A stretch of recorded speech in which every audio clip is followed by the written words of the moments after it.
Hello everyone, welcome to Texture Cam. आज हम लोग बात करने जा रहे हैं एटॉमिक स्ट्रक्चर के पीवाईक्यूज़ के बारे में जो 2022 के क्वेश्चंस हैं।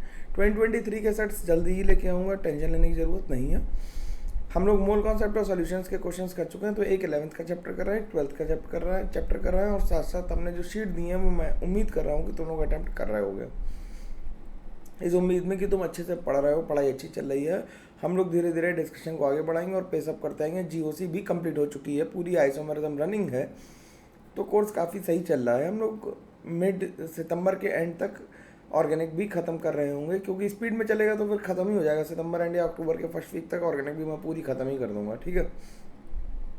अभी टाइम लग रहा है, या अक्टूबर के मिड तक, सॉरी सितंबर का मिड कह रहा हूँ, अक्टूबर के मिड तक या अक्टूबर के एंड तक ऑर्गेनिक पूरी खत्म हो जाएगी और नवंबर के एंड तक पूरा सिलेबस खत्म कर दूंगा, क्योंकि पैरेलल ऑर्गेनिक के फिर फिजिकल चलना शुरू हो जाएगी 11th की, और एक बार फिजिकल चली तो फिर खत्म कहानी है। और पी ब्लॉक तुम लोग देख लोगे, GOC isomerism, hydrocarbon, alkyl halide, alcohol, ether, phenol, aldehyde, ketone, amines, carboxylic acid derivatives, biomolecules, इनके पीवाईक्यूज पहले से ही डिस्कस्ड हैं, पीवाईक्यू वाली सीरीज में पड़े हुए हैं प्लेलिस्ट में, वहाँ से आप देख सकते हो। 2022 पूरा डिस्कस है वहाँ पे, ठीक है।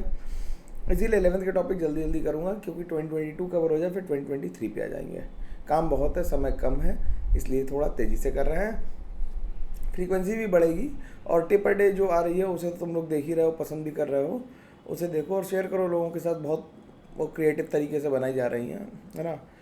तो हम लोगों को ये मटेरियल मिलता कहाँ पे सारा? हमें मटेरियल मिलता है अपनी प्यारी वेबसाइट dexterchem.in पे, जहाँ पे हम लोग कोर्स में जाके क्लिक करेंगे और इसकी शीट डाउनलोड करने के लिए आपको वहाँ से मिल जाएगी। और फिर जो सेल्फ अटेम्प्ट शीट है वो भी आपको एक्सेल फॉर्मेट में एक लिंक मिलेगा, वहाँ पे क्लिक करके डाउनलोड्स पे आके क्लिक करके उसे भी डाउनलोड कर सकते हैं। और डिस्क्रिप्शन बॉक्स में तो पड़ा ही होगा, उसके लिए कोई सोचने की ज़रूरत नहीं है। चलो भाई, अपने पहले क्वेश्चन पे आ जाते हैं हम लोग। पहला क्वेश्चन क्या कर रहा है? पहला क्वेश्चन क्या कर रहा है? The minimum uncertainty in the speed of an electron in one dimensional length of 2a0, where a0 is the Bohr's radius and 5 to 52.9 picometres की हमें बोर्स रेडियस दे रखी है, इन किलोमीटर पर सेकंड निकालनी है। तो सिंपल सवाल है कि हमें डेल्टा एक्स जो है वो पता है। हमें क्या है? डेल्टा एक्स जो है वो पता है, तो लिख लेते हैं डेल्टा एक्स की वैल्यू कितनी है?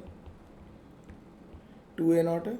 और डेल्टा वी हमें निकालना है, तो हमें पता है delta P into delta x जो होता है वो ग्रेटर देन h/4 होता है, हाइजेनबर्ग्स अनसर्टेनिटी प्रिंसिपल से।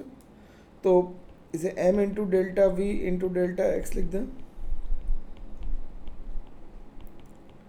ठीक है। तो डेल्टा वी की वैल्यू जो आ जाएगी वो इक्वल टू में लिख दें h/4 divided by m into delta x.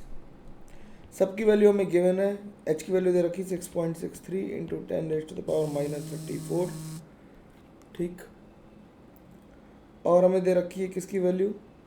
हमें 4 की वैल्यू पता है, पाई की वैल्यू 3.14 हो गई, डेल्टा m की वैल्यू हो गई 9.1 इंटू 10⁻⁻31 इंटू 2 इंटू a0 की वैल्यू दे रखी है 0.53 इंटू 10⁻10, ठीक है। सबकी वैल्यू रख दिया, एंगस्ट्रॉम में दे रखा था, पिकोमीटर में दे रखा था, हमने उसे एंगस्ट्रॉम में रख लिया। इस पूरे को भाई मल्टीप्लाई करना है, यही मेहनत का काम है इस क्वेश्चन में, और कोई मेहनत का काम नहीं है। तो इसे जब मल्टीप्लाई कर दोगे तो ये जो आ जाएगा, यहाँ से हटा देते हैं, मैंने मल्टीप्लाई करके रखा है यार, इतना तो तेज़ी से करने के लिए रखेंगे नहीं, सामने सामने मल्टीप्लाई करेंगे तो बहुत देर लगेगी, तो 10⁻7 आ जाएगा, ठीक। यह आ जाएगा मीटर पर सेकेंड।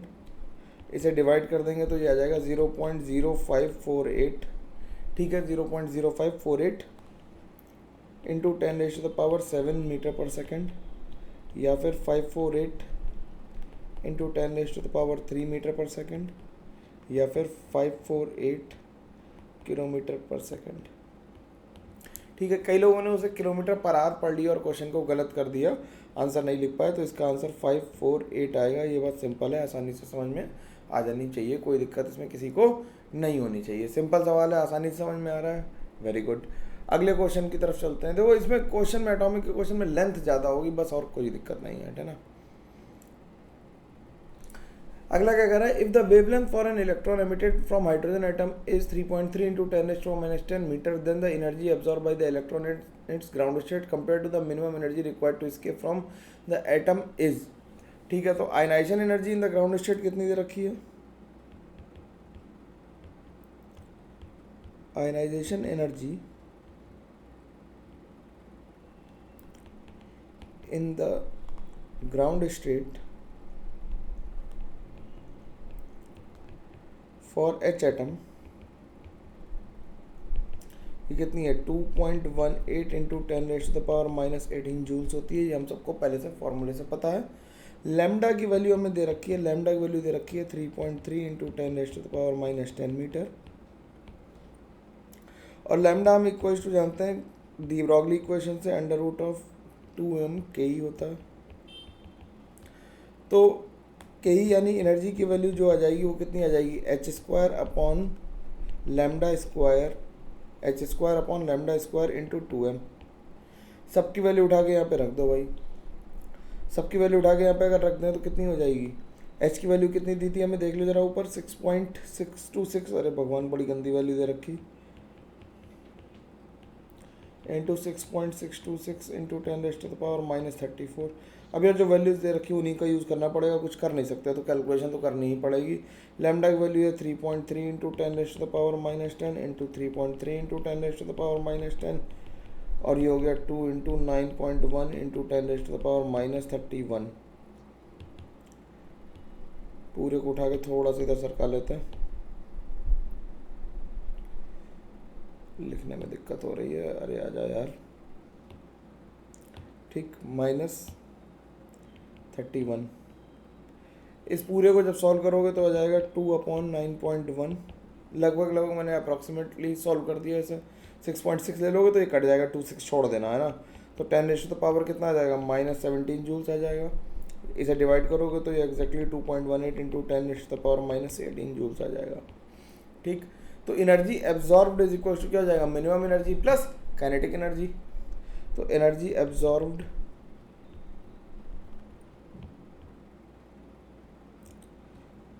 एब्जॉर्ब लिखनी, absorbed is equal to kinetic energy plus E minimum which is 2 times E minimum. क्योंकि दोनों सेम आई हैं, तो 2 टाइम्स ई लिख दें तो इसका आंसर क्या आ जाएगा? 2 टाइम्स आ जाएगा। सिंपल है, जितनी थी उतनी ही और एनर्जी देनी पड़ेगी। ठीक है, अगले क्वेश्चन पे चलते हैं।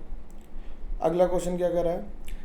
Identify the incorrect statement from the following. देखो ऑब्जेक्टिव सवाल आ जाएगा तो सिंपल आएगा। जब तुम्हारा सवाल आएगा किस पे? न्यूमेरिकल बेस्ड आएगा तो उसमें कैलकुलेशन मान के चलो आएगी। और ये तुम्हारी स्मार्टनेस है कि कौन से सवाल 5 ऐसे उठाने हैं जिनमें से कैलकुलेशन से कम करनी पड़े, गलती की चांसेस कम से कम हो। ठीक है, तो identify the incorrect statement from the following. A circular path around the nucleus in which the electron moves is proposed by Bohr orbit. ये तो बिल्कुल ठीक बात है, हमें बताना है इनकरेक्ट, इस पे जोर देना। कई बार लोग मिसरीड कर लेते हैं और यहीं से गलत हो जाता है। N orbital is the one electron N orbit is the one electron wave function psi in an atom. ठीक है, बिल्कुल बात सही है, ये भी बात सही है। The existence of Bohr orbit is supported by hydrogen atom spectrum. बिल्कुल, जो बोर्स ऑर्बिट थे हाइड्रोजन एटम स्पेक्ट्रम से सपोर्टेड थे, लेकिन फाइन स्प्लिटिंग से सपोर्टेड नहीं थे। ठीक, atomic orbital is characterised by quantum numbers n n l only. n और l के अलावा ये किससे होते हैं? n l और m से होते हैं। श्रोडिंगर इक्वेशन से हम लोगों ने प्रूव किया था कि ये n l और m पे डिपेंड करते, केवल n और l पे डिपेंड नहीं करते। तो इसका सही आंसर हो गया क्या? डी, जो कि इनकरेक्ट है। ये क्या है? ये इनकरेक्ट है। ठीक, अगले क्वेश्चन पे चलते हैं। अगला क्वेश्चन क्या कर रहा है? अगला question the correct decreasing order of energy for the orbital having the set of quantum number. अब n+l रूल से लिख लो। इसकी n+l कितनी आ गई? इसकी n+l 3 आ गई, इसकी n+l 4 आ गई, इसकी n+l 4 आ गई, इसकी n+l 5 आ गई। तो डिक्रीजिंग ऑर्डर लिखना, तो सबसे ज़्यादा एनर्जी किसकी है? सबसे ज़्यादा एनर्जी है डी की। ठीक, सबसे ज़्यादा एनर्जी डी की है, तो डी को इसमें ऑप्शन में, एक ही ऑप्शन में डी, तो डी आंसर हो जाएगा। अब जब n और l वैल्यू सेम होती है, इसमें देखो ध्यान से समझने वाली बात है कि जब n और l वैल्यू सेम होती है तो उस ऑर्बिटल की एनर्जी कम होती है जिसके लिए क्या हो? जिसके लिए हमारे पास क्या हो? हमारे पास जिसके लिए n वैल्यू छोटी हो। ठीक है, तो तो उसकी एनर्जी कम होती है, हमें डिक्रीजिंग ऑर्डर लिखना है। तो डी ऑप्शन के साथ हमारे पास ऑप्शन इसमें नहीं मैच कर रहा है, शायद कोई भी डी के साथ, डी के बाद आना चाहिए बी। मैं लिख देता हूँ डी की सबसे ज़्यादा होगी, फिर बी की होगी, फिर सी की होगी और फिर ए की होगी। तो डी बी सी ए आना चाहिए। तो यार लगता है ऑप्शन टाइप करने में दिक्कत होगी, तो इसे एक काम कर लेते हैं, इसे बी बना लेते हैं और इसे बना देते हैं सी। ठीक, इसे लिख देते हैं सी। तो ऑप्शन ए सही है, इसे मैं करेक्ट करके कर दूंगा। ठीक है, तो ये क्या आ गया, D B C A answer आएगा। तो डी सबसे ज़्यादा हो गया और डी बी सी ए हो गया। ठीक है, इसमें कोई दिक्कत नहीं, किसी को होनी भी नहीं चाहिए डी बी सी ए में तो। ठीक, अब अगले वाले क्वेश्चन पे चलते हैं। अगला क्वेश्चन क्या कह रहा है, given below are the two statement, one is labelled as assertion and other is labelled as reason. क्या कह रहा है, assertion, energy of 2s orbital of hydrogen atom is greater than that of 2s orbital of lithium. ये तो बिल्कुल सही बात है, जितना जितना इफेक्टिव न्यूक्लियर चार्ज बढ़ता जाएगा उतनी एनर्जी कम होती जाएगी। हाइड्रोजन हीलियम के लिए, हाइड्रोजन के लिए ज़्यादा होगी और इसके लिए कम होगी। ठीक, अब क्या कर रहा है, the energy for the orbital is same subshell decreases with increase in atomic number. ये भी बिल्कुल सही एक्सप्लेनेशन है। क्यों? क्योंकि जैसे जैसे एनर्जी बढ़ेगी, जैसे जैसे क्या होगा, energy of the orbital in the same subshell, same subshell में जब नंबर एटॉमिक नंबर बढ़ेगा तो नंबर ऑफ इलेक्ट्रॉन बढ़ेंगे, जिससे जेड इफेक्टिव बढ़ जाएगा। तो एनर्जी क्या होगी, एनर्जी धीरे धीरे कम होती है क्योंकि माइनस के साथ आती है। तो जैसे जैसे चार्ज बढ़ेगा एनर्जी कम होगी। तो आंसर इसका क्या आ जाएगा, आंसर इसका ए आ जाएगा। बात समझ में आ रही है क्या कह रहा हूँ, कि एनर्जी सेम सबसेल में जब इलेक्ट्रॉन ऐड होगा तो जेड इफेक्टिव बढ़ने की वजह से क्या होगा, श्रिंक हो जाएगा। असर्शन रीजन वाले क्वेश्चन मुश्किल होते हैं, आसानी से करने के लिए हमें थोड़ी सी उसमें दिमाग लगाना पड़ेगा। फिर से इंटीजर टाइप क्वेश्चन आ गया। क्या कह रहा है, the wavelength of an electron and a neutron will become equal when the velocity of electron is x times the velocity of neutron. The value of x is, तो हमें nearest integer बताना है, मास of electron दे रखा है और हमें मास of neutron भी दे रखा है। तो लैम्डा इज इक्वल टू हम क्या जानते हैं, एच एम वी होता है। तो अगर हम लैम्डा ऑफ इलेक्ट्रॉन लिखें तो क्या हो जाएगा, H upon mass of electron into velocity of electron. और अगर न्यूट्रॉन के लिए लिखें तो मास ऑफ न्यूट्रॉन और वेलोसिटी ऑफ न्यूट्रॉन। तो इसे कैंसिल कर दो। अब कह रहा है क्या, कि अगर हमें क्या निकालना है, the velocity of electron is x time. तो velocity of electron upon velocity of neutron is equal to mass of neutron upon mass of electron आ जाएगा। ठीक, तो मास ऑफ न्यूट्रॉन कितना है, मास ऑफ न्यूट्रॉन है 1.6 इंटू 10⁻⁻27 और ये मास ऑफ इलेक्ट्रॉन कितना है 9.1 इंटू 10⁻31। तो इसे सॉल्व करते हैं तो 16/91 इंटू 10⁻+4 आ जाएगा। इसे अगर और सॉल्व करते तो 1.7582 इंटू 10⁻4 आ जाएगा। तो ये आ जाएगा 1758 अप्रॉक्सीमेट 0.2 और नियरेस्ट इंटीजर में कितना 17580 लिख देंगे। तो इसका आंसर कितना आ जाएगा, इसका आंसर आ जाएगा 1758। ठीक है, सिंपल सवाल था बिल्कुल, बस कैलकुलेशन थी। 16 को 91 से डिवाइड करना था और कुछ नहीं करना था। अगला क्वेश्चन क्या कर रहा है, कह रहा है when the excited electron of hydrogen atom from n = 5 drop to the ground state the maximum number of emission lines observe are. तो ये तो पेट क्वेश्चन है कि क्या होती है, नंबर ऑफ स्पेक्ट्रल लाइन्स कैसे निकालते हैं। कोई इसमें लफड़ा तो है नहीं, सीधा सीधा लिखा है। तो नंबर ऑफ स्पेक्ट्रल लाइन्स का फॉर्मूला क्या होता है, n2 - n1 into n2 - n1 + 1 divided by 2। तो n2 की वैल्यू 5 है, n1 की वैल्यू 1 है। तो ये कितना हो गया, 5 - 1 + 1 डिवाइडेड बाई 2। तो 1 से 1 गया। तो 4 इंटू 5/2 यानी कि 10 लाइन्स आ गई। तो आंसर कितना आ गया, इसका 10 आ गया। सिंपल, ख़त्म कहानी। ठीक, कोई दिक्कत नहीं होनी चाहिए। अगला क्वेश्चन क्या कर रहा है कि विच of the following set of quantum numbers is not allowed. अब नॉट अलाउड देखना है तो सबसे पहले देखो कि गिवन n के लिए l की वैल्यू n-1 हो सकती है और गिवन l के लिए m की वैल्यू -l से +l हो सकती है। ठीक, तो n = 3 के लिए l = 2 पॉसिबल है, m 0 हो सकता है। ठीक, n = 3 के लिए l = 2 पॉसिबल है, l -2 हो सकता है। n = 3 के लिए l = 0, m = 0 हो सकता है। लेकिन n = 3 के लिए l = 3 नहीं हो सकता, l = मैक्सिमम 2 हो सकता है क्योंकि n-1 तक जाता है। ठीक है, सिंपल बात है, तो आसानी से सवाल लग गया। अगला सवाल देखते हैं। अगला सवाल क्या कह रहा है, which of the following is the correct plot for the probability density psi square r as a function of distance r in relation to the electron from the nucleus for 2s orbital. अब 2s orbital के लिए number of node जो आएंगे for 2s orbital, number of nodes कितने आ गए, n minus L minus one, यानी कि 2 minus 0 minus 1, यानी कि एक नोड आया। ठीक, और हमें साई स्क्वायर का ग्राफ बनाना है, तो निगेटिव तो हो ही नहीं सकता। एक नोड आ रहा है तो ये भी नहीं हो सकता, क्योंकि इसमें दो नोड है। देखो ध्यान से, इसमें दो नोड आ रहे हैं, तो एक नोड वाला आंसर कौन सा है, सी आंसर है, तो सी लगा दिया। इसमें तो कोई नोड ही नहीं आ रहा और निगेटिव हो नहीं सकता। इसमें एक नोड आ रहा था, इस वाले में एक नोड आ रहा था, लेकिन ये निगेटिव है और साई स्क्वायर कभी भी निगेटिव नंबर नहीं हो सकता। कोई भी फंक्शन का स्क्वायर हमेशा पॉजिटिव होगा, तो इसे ऊपर बनाएंगे। ठीक, अगला नेक्स्ट क्वेश्चन क्या कह रहा है, कह रहा है which of the following statement is और करेक्ट कह रहा है। ठीक है, अब देखो, the correct electronic configuration for chromium, ये तो हम जानते हैं Ar3d5 4s1 होता है, तो सही लिखा है। The magnetic quantum number may have a negative value, ये भी बिल्कुल बात सही है, क्योंकि m की वैल्यू -l से +l तक होती है। In the ground state of an atom the orbitals are filled in the order of increasing energy, ये भी बात बिल्कुल सही लिखी है। The total number of nodes is given by n-2, n-2 नहीं होते, कितने होते हैं, n-l-1, ये कैसे होते हैं, रेडियल होते हैं, और l क्या होते हैं, एंगुलर होते हैं।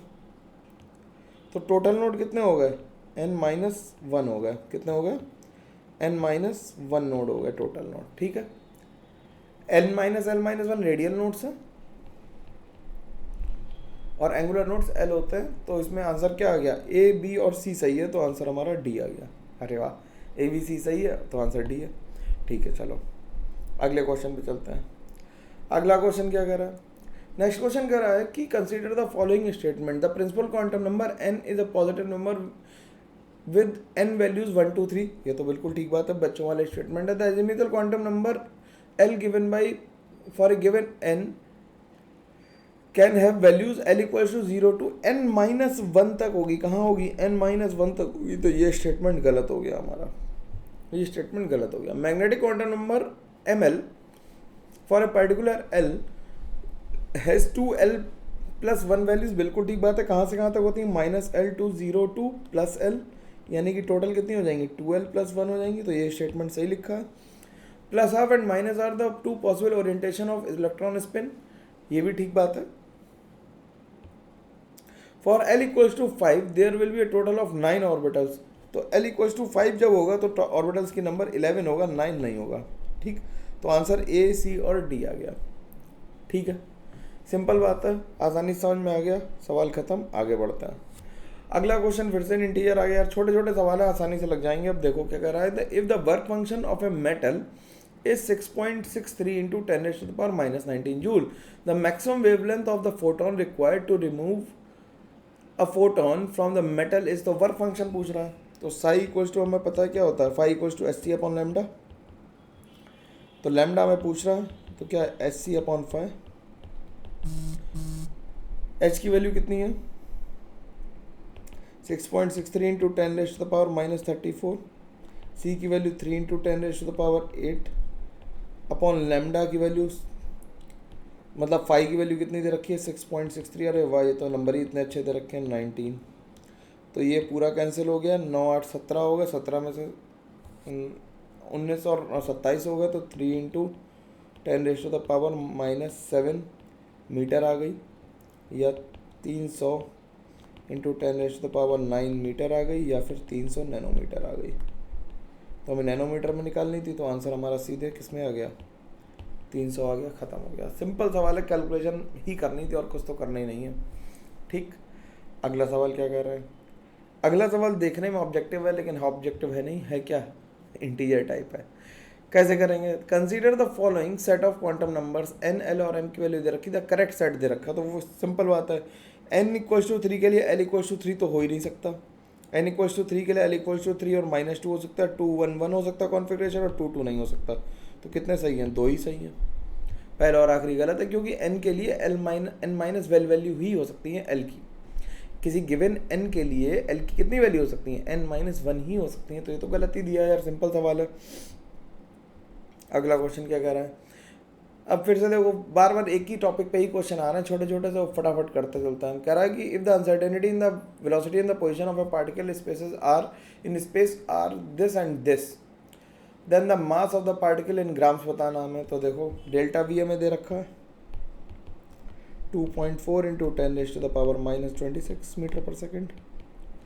डेल्टा एक्स दे रखा है कितना, 10⁻⁻7 मीटर्स।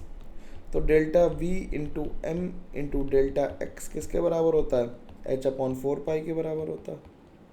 ठीक, तो m की वैल्यू निकालनी है, तो ये हो गया 6.626 into 10⁻34 divided by 4 into 3.14 into 2.4 into 10⁻⁻26 into 10⁻⁻7। ठीक, तो इसे सॉल्व कर दोगे जब पूरा, तो ये कितना आ जाएगा, इसे सॉल्व करोगे तो पावर देखो ये 33 हो गई, 34, तो ऊपर कितना बचेगा 6.626 into 10⁻⁻1 divided by 4 into 3.14 into 2.4। इसे डिवाइड कर देना बस यार, अब डिवाइड ही करना बचा है, तो डिवाइड तो कर ही दोगे, इतना तो मैं मान ही रहा हूँ कि इतने बड़े हो गए कि हम लोग डिवाइड कर पाएंगे। तो 0.2198 इंटू 10⁻⁻1 kg या 21.98 इंटू 10⁻³ kg, या फिर इसे लिखते हैं 21.98 ग्राम्स, और नियरेस्ट इंटीजर में लिखेंगे तो 22 ग्राम्स लिख देंगे, तो आंसर आ गया हमारे पास। क्या आ गया, नियरेस्ट इंटीजर में 22 ग्राम्स आ गया। ठीक, सिंपल सवाल है, आगे बढ़ते हैं। आगे अगला क्या कर रहा है, अगला कह रहा है if the radius of the third Bohr orbit of hydrogen atom is r3 then the radius of fourth Bohr orbit is r4, then r3 और r4 रिलेशन निकालना है। तो r इज इक्वल टू होता है a0, rn is equal to a0 n² होता है। तो r3 की वैल्यू हो जाएगी a0 इंटू 3² z की वैल्यू 1, और r4 की वैल्यू हो जाएगी a0 इंटू 4² डिवाइड बाई 1। तो r3/r4 अगर हम लिख लें तो हो जाएगा 3² 4²। तो r4 की वैल्यू किसके बराबर आ जा रही है, क्योंकि हमें r4 के टर्म में निकालना, तो r4 की वैल्यू आ जा रही है कितनी, 16 टाइम्स r3/9। तो आंसर बी आ गया, सिंपल चवन्नी भर का सवाल था, 1 मिनट में लगा दिया, मिनट से भी कम लगाने के लिए। ऐसे सवाल आते पेपर में, ये सवाल अगर तुम्हें पेपर में अगर तुमने छोड़ दिए तो क्रिमिनल ऑफेंस है भाई। देखो मैं नहीं समझ पाऊंगा फिर तुम्हें, आराम से, बहुत कठिन नहीं लगाना है मेंस का, तो कम से कम ये बात तय है ना। आगे बढ़ते हैं। कह रहा है the number of radial and angular nodes for 4D orbital are. तो 4D के लिए, फॉर 4D ऑर्बिटल क्या लिखेंगे, for 4D orbital n equals to 4, l is equals to 2, m is equals, m तो जरूरत ही नहीं है। तो एंगुलर नोड कितने हो गए, एंगुलर नोड्स हो गए 2, और रेडियल नोड कितने हो गए, रेडियल नोड हो गया n-l-1 यानी 4-2-1 यानी कि 1 नोड हो गया। तो 1 और 2 आंसर आ गया, सिंपल। अगला देखते हैं, कह रहा है क्या कि the longest wavelength of light that can be used for the ionization of lithium atom. कह रहा है ये सवाल बड़ा इंपॉर्टेंट है, बड़ा बढ़िया सवाल है मेरे हिसाब से, तो सबसे अच्छा सवाल इस पूरे साल में यही आया। ठीक, in ground state is x into 10⁻⁻8 metre, the value of x हमें बतानी है। ठीक, अब इसमें देखो क्या हुआ कि हम लिथियम एटम पे कोई भी थ्योरी नहीं लगा पाएंगे, हमें उसका पहले effective nuclear charge find out करना पड़ेगा। बड़ा शानदार सवाल फ्रेम किया जाए। देखो अब इसके लिए हम क्या करेंगे, लिथियम के लिए, फॉर लिथियम थोड़ा लंबा लगेगा भाई, lithium z is equals to क्या है 3, लेकिन z हमें इफेक्टिव निकालना पड़ेगा। क्यों, क्योंकि z इफेक्टिव होता है z माइनस सिग्मा, हमें सिग्मा इफेक्टिव न्यूक्लियर चार्ज से ही हमें निकालनी पड़ेगी, क्योंकि हमें इलेक्ट्रॉन को इजेक्ट कराना है, तो कितनी पावर से कितना चार्ज वो फील कर रहा है वो निकालना पड़ेगा। Sigma is called screening constant. हम लोगों ने पीरियोडिक टेबल में इस चैप्टर में निकालना सीखा था, अगर जैसे जैसे नहीं आता तो पीरियोडिक के नोट्स तुरंत जाके रिवाइज करें, सेकंड लेक्चर में देखना ये z इफेक्टिव मिल जाएगा उसमें। ठीक, या फर्स्ट लेक्चर में होगा, देख लेना यार किसमें। तो सिग्मा की वैल्यू कितनी आएगी, 0 × 0.35 प्लस 0.85 इंटू 3 सॉरी 2, क्योंकि हमें लास्ट 3 इलेक्ट्रॉन थे, अंदर वाले 2 नए इलेक्ट्रॉन को देखना, तो 0.85 कर दिया, तो ये 1.70 आ गया। तो Z इफेक्टिव की वैल्यू आ गई 3 माइनस 1.70 यानी कि 1.3। ठीक, तो आयनाइजेशन ऑफ लिथियम कितनी हो जाएगी, -2.2 इंटू 10⁻⁻18। ये हमने जूल्स में ही ले ली, 2.18 होती तो 2.2 ही ले ली सीधे सीधे, क्योंकि हमें दे रखी है इसमें। ठीक, कितने अच्छे लोग हैं भले, उन्होंने पता है कि उन्हें क्या चेक करना है। तो ये हो जाएगा कितना, Z इफेक्टिव का स्क्वायर, Z² होती है, तो n की वैल्यू है 1, तो इसे लिख दिया -2.2 इंटू 10⁻⁻18 इंटू 1.3 का होल स्क्वायर। ठीक, तो ये आ गया -2.2 इंटू 1.69 इंटू 10⁻⁻18। तो एनर्जी ऑफ लिथियम जो आ गई वो आ जाएगी कितनी, -3718 इंटू 10⁻⁻18 जूल्स। अब हमें इसके लिए लैम्डा निकालना है, तो लैम्डा कैसे निकालेंगे, तो एनर्जी इज इक्वल टू हो जाएगा Sc/λ। तो ये हो गया कितना, 3.718 into 10⁻⁻18 is equal to 6.63 into 10⁻⁻34 into 3 into 10⁸ divided by lambda. तो यहाँ से जब लैम्डा सॉल्व कर दोगे तो लैम्डा आ जाएगा 6.63 into 3 into 10⁻⁻26 divided by 3.718 into 10⁻⁻18। तो ये आ जाएगा लैम्डा की वैल्यू जो आ जाएगी वो आ जाएगी 5.349 इंटू 10⁻⁻8 यानी कि 5 इंटू 10⁻⁻8 किस में निकालनी है, इंटू 10⁻⁻18 निकालनी है, -8 मीटर आ जाएगी।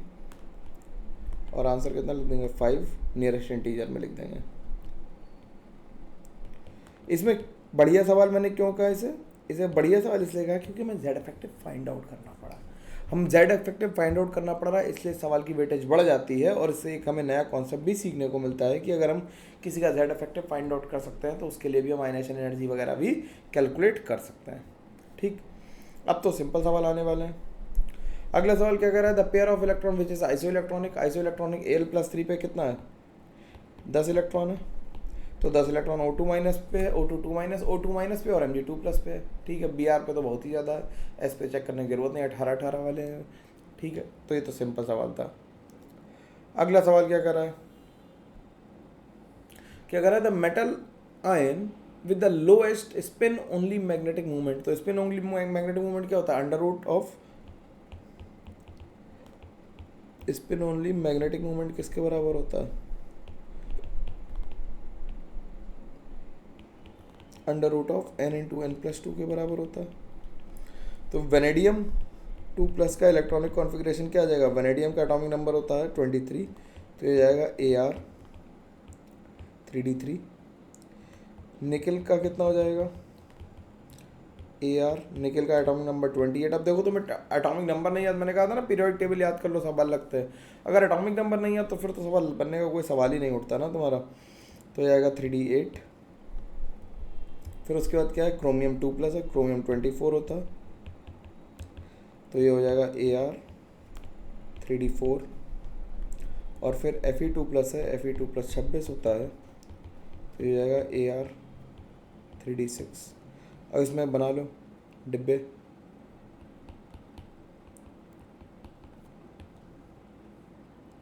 इसमें 8 है, तो 1 2 3 4 5 6 8 भरना। वैसे आप वो प्रिंसिपल और हंस रूल को लगा के भरना, वैसे गलत सलत मत भर देना है ना, मेरी देखा देखी लिख दो, मैं तो तेज़ी से भर देता हूँ।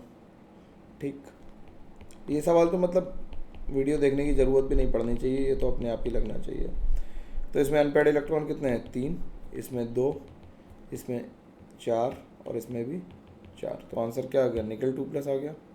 मिनिमम पूछा था तो मिनिमम किस में है, निकल में है, आंसर आ जाएगा, कोई दिक्कत इसमें नहीं आएगी। ठीक है, अगला सवाल क्या कह रहा है, the minimum energy that must be possessed by the electron in order to produce photo electric effect from platinum metal. ठीक है, तो हमें साई को h दे रखा। अब हमें क्या दे रखा, थ्रेशोल्ड फ्रीक्वेंसी दे रखी है और h की वैल्यू दे रखी है। तो एनर्जी निकालनी, मल्टीप्लाई करने वाला सवाल आ गया यार, हटो कितना बेकार सवाल है ना। 6.6 इंटू 10⁻⁻34 इंटू 1.3 इंटू 10⁻15। ठीक, तो मल्टीप्लाई करना जरा, 13 छंग 78 की 8, 13 छंग 78 और 7 85, 8.85 इंटू 10⁻19 जूल्स। इस सब केवल मल्टीप्लाई करने के नंबर मिल रहे थे, अगर कोई मल्टीप्लाई भी ना कर पाए तो क्या ही करेंगे सवाल में। अगला सवाल क्या कह रहा है consider the following pair of electrons. कह रहा है consider the following pair of electrons, जिसमें हमें बताना था डीजेनरेट ऑर्बिटल्स बताना है। देखो, तो डीजेनरेट ऑर्बिटल्स अगर बताने हैं तो डीजेनरेट ऑर्बिटल्स के लिए क्या होगा, जिनकी एनर्जी सेम होगी। तो ये कौन सा ऑर्बिटल है जरा देखना। डीजेनरेट ऑर्बिटल के लिए हमें क्या बताना है, जिनकी एनर्जी सेम हो। तो इसके लिए एनर्जी कितनी है इसकी, ये देखना जरा, ये कितनी है, 3d है और ये 3p है और ये 3d है। ठीक, अब ये कितना है, ये 3p है और ये 3d है। ठीक, ये क्या है, ये है 4d है और 3d है। अब इसमें pair of electron present in degenerate orbital से, यार इसमें तो कोई भी नहीं आ रहा है, मिसमैच है लगता है कुछ, कि कोई दिक्कत तो आई है इसमें। डीजेनरेट ऑर्बिटल्स में ये दिक्कत आई है कि इसमें कुछ ना कुछ तो गड़बड़ है, क्योंकि कोई भी डीजेनरेट ऑर्बिटल आ ही नहीं रहा है।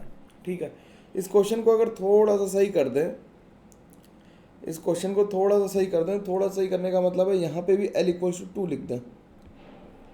ठीक, सही करना पड़ेगा क्वेश्चन, नहीं तो आंसर आएगा नहीं। तो ये सवाल सही हो जाएगा और आंसर बी हो जाएगा। तो इसमें करेक्शन क्या कर लेना, यहाँ पे L की वैल्यू 2 लिख लेना। पेपर में ही मिसप्रिंट है, मैंने कुछ नहीं किया, पेपर में जैसा आया वैसे ही लिखा है। ठीक है, तो आंसर इसका बी हो जाएगा और ये इसमें मिसप्रिंट है। ठीक है, तो मतलब अब देख ही लेना यार, क्या ही कर सकते हो उसके लिए, है ना।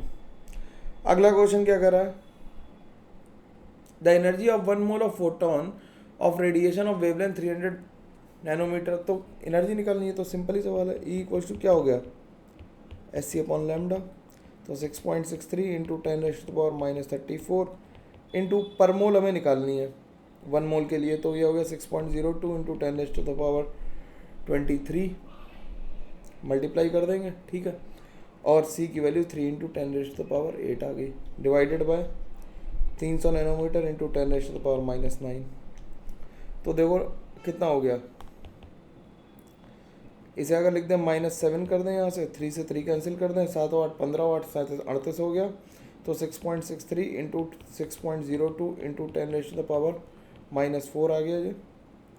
ठीक, सॉरी +4 आ गया, 38 हो गया ना, 7 15 और 38 और 4 आ गया। ठीक है, तो ये आ गया कितना, यह आ जाएगा 39.9126 इंटू 10⁻4, यानी कि 399.126 इंटू 10⁻3 जूल्स, यानी कि 399 किलो जूल्स पर मोल।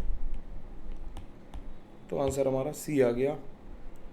इस तरह से हम लोगों ने इस चैप्टर के भी PYQs कंप्लीट कर लिए। कम टाइम लगा क्योंकि सवाल सरल थे, जल्दी हो जाने थे। जिस चैप्टर में ज़्यादा सवाल होंगे और कठिन होंगे तो उसमें डिस्कशन में टाइम लगेगा। ठीक है, अच्छे से पढ़ाई करते रहो, नंबर आएंगे पूरे। हम लोगों का 100 आउट ऑफ 100 का टारगेट है, तो उसे हम अचीव करके ही रहेंगे। अच्छे से पढ़ाई करते रहेंगे, लोगों तक पहुंचाते रहो, शेयर करते रहो, सब्सक्राइब करते रहो और अपना बहुत सारा ध्यान रखो। तबीयत ख़राब नहीं होनी चाहिए और टिप्स जो दे रहा हूँ उसे भी फॉलो करते रहो। ठीक है, चलो मिलते हैं, तब तक के लिए thank you very much, take care, bye bye.